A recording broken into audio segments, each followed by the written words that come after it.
పల్లీలు ఇలా రెడీ చేసి పెట్టుకోండి. ఎప్పుడైనా మనము చట్నీలోకి కావాలనుకున్నప్పుడు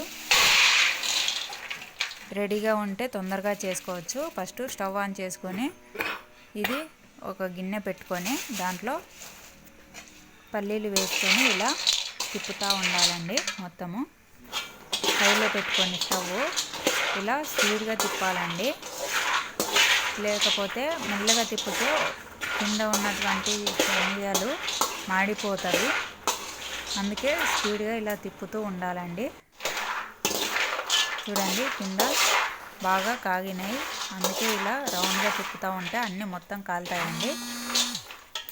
ఎప్పుడైనా మనము పొడి కానీ శనగల పొడి కానీ లేక చట్నీ కానీ చేయాలనుకున్నప్పుడు ఇలా రెడీ చేసి పెట్టుకుంటే నిల్వ ఉంచుకోవచ్చండి. ఒక డబ్బాలో వేసుకొని పెట్టుకుంటే మనకు తొందరగా చేసుకోవడానికి ఈజీగా ఉంటుందండి ఏవైనా చట్నీలు చేసుకునేటప్పుడు. అందుకే ఇలా వేయించి పెట్టుకోవాలండి. చూడండి స్టవ్ హైలో పెట్టిన హైలో ఉన్నప్పుడు ఎప్పుడైనా కానీ ఇలా ఫాస్ట్గా తిప్పుతూ ఉండాలండి.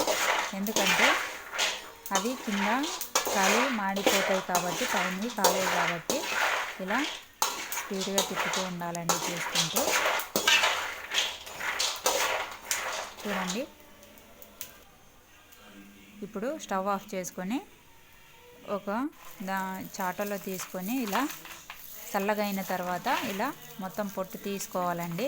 వేడిగా ఉంటే చేతి కాలుతుంది కాబట్టి ఇలా మొత్తము అని చెరుకోవాలండి. మొత్తం ఇలా చెరుకున్న తర్వాత చూడండి ఇలా అయినవి.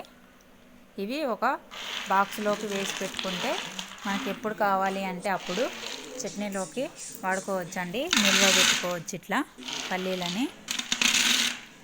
మీరు కూడా ఇలా చేసి పెట్టుకోండి. ఎందుకంటే ఏవైనా చట్నీలు పొడిలు చేసుకునేటప్పుడు ఈజీగా తొందరగా అయిపోతుంది కాబట్టి ఇలా బాక్స్లో వేసుకొని మూత పెట్టేసుకుంటే సరిపోతుందండి. వీడియో నచ్చినట్లయితే లైక్ చేయండి. థ్యాంక్ యూ అండి వీడియో లాస్ట్ వరకు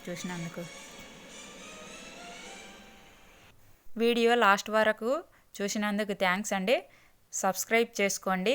పక్కనే ఉన్న గంట సింబల్ వస్తుంది, దాన్ని నొక్కితే ఆల్ అనే ఆప్షన్ వస్తుంది, దాన్ని ప్రెస్ చేయండి.